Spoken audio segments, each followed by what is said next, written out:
Dear brothers, we have got a special one in order for today, boys. So as I promised yesterday on the socials, we're going to talk about a very cool study that came out about protein in December of this past year. So you guys know how much I harp on this program about protein intake and how vital it is to get enough of it for your immune system and your muscle function and strength and your longevity defending against the decline that happens as we age. Protein is king and will always be that way, at least until research proves us otherwise, and it just keeps proving that that's the case. So, for years now, we have been under the assumption that we can only ingest somewhere between 35 to 45 grams of protein in a sitting and actually utilize it, whereas the rest of it would get oxidized, or basically it just becomes unused. Unlike carbs and fats, which will actually get stored in the body when it's not used, protein basically just gets wasted, for no better use of the term. It's just not utilized. Well, that's not exactly the case, and some new data that came out in December of 23 from Tromelin et al. Has really been a game changer in the world of what a lot of us struggled with. Was we really can only use so much protein in a certain time frame. It never really sat well that, oh, well, I can only have 40 grams or 30 grams and then I can't have any more for another 3 or 4 hours because my body won't utilize all of it. And when you think about it, for all the other omnivores and certainly the carnivores in the world, they're able to consume huge swaths of food at one given time. Think of your lions and tigers and cheetahs and snakes and alligators and stuff like that. And they can utilize all that food they're eating, yet we cannot. We're obviously not those animals. We're not alligators.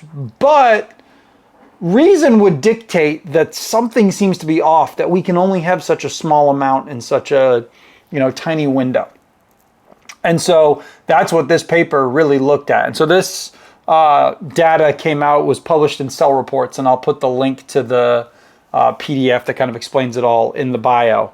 But what they wanted to look at was the difference between individuals who went and did a workout, and then they consumed 0 grams, 25 grams, or 100 grams of a milk protein concentrate right after. And that milk protein is 80% casein protein and 20% whey protein.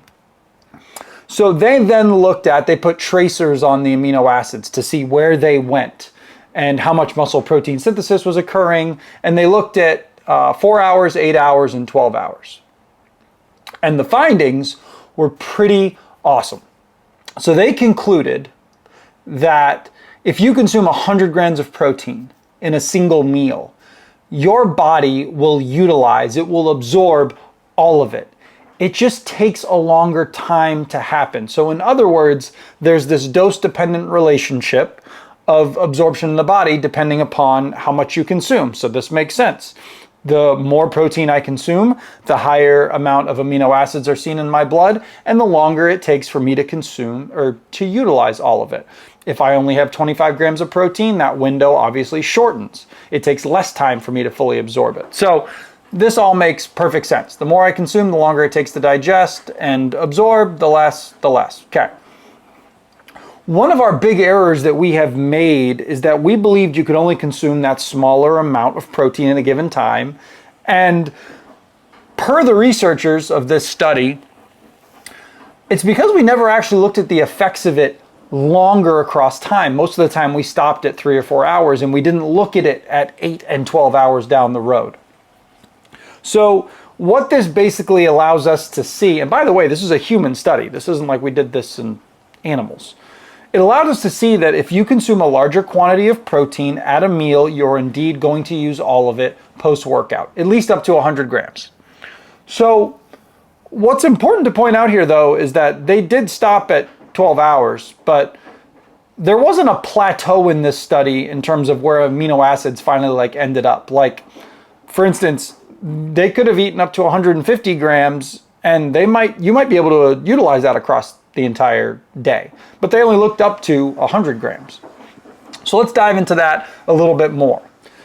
A question I get asked from pretty much every client that I have all the time is how much protein should I consume at a given meal?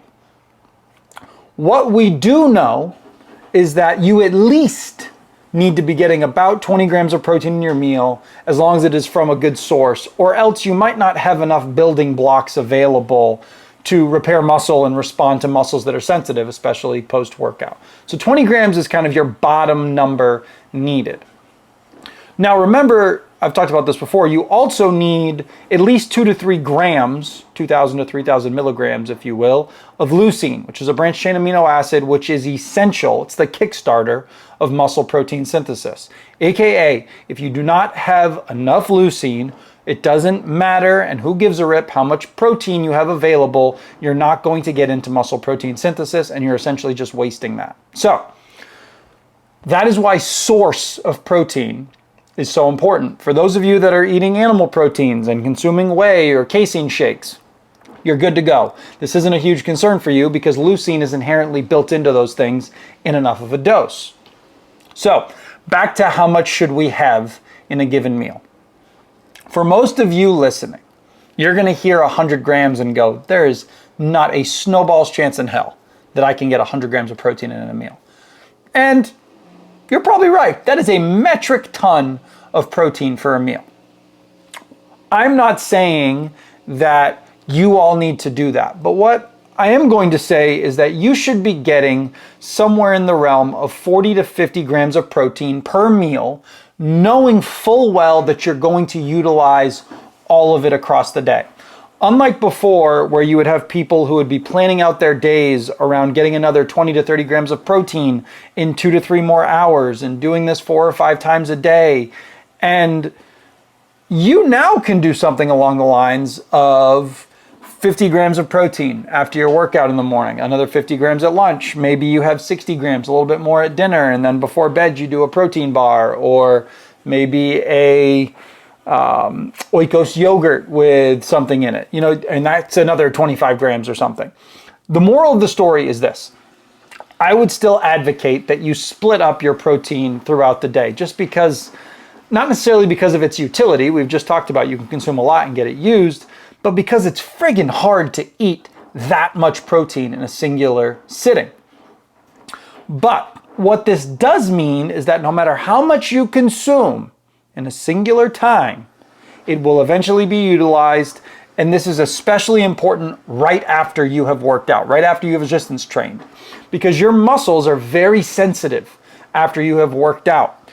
And that's vital because that protein is what's going to be able to stimulate that anabolic response, which makes you bing, bang, big and strong. So, let me give you some ultimate recommendations based on all of this. Number 1, you should still be getting the majority of your protein from regular food. Chicken, beef, eggs, milk, fish, etc.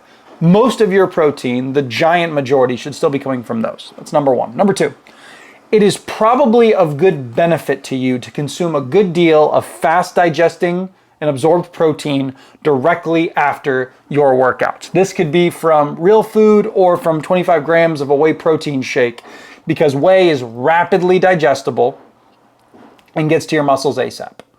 The research is still kind of working out this whole post-workout protein consumption, but at the moment, it's known that our muscles are the most sensitive right after you have worked out and respond best at that time. So my recommendation, get a whey protein shake in right after you work out. It's certainly not going to harm you. But even if you don't get a massive meal right after you work out, because maybe you're just not hungry. I have plenty of clients that just don't like to eat after they work out. It's not as if you're going to quote unquote lose out on muscle protein synthesis occurring. As long as your muscles are getting some kind of protein source within a couple hours of that time frame, it's not like it's wasted. There is some data on that that's a little iffy. Here's my opinion.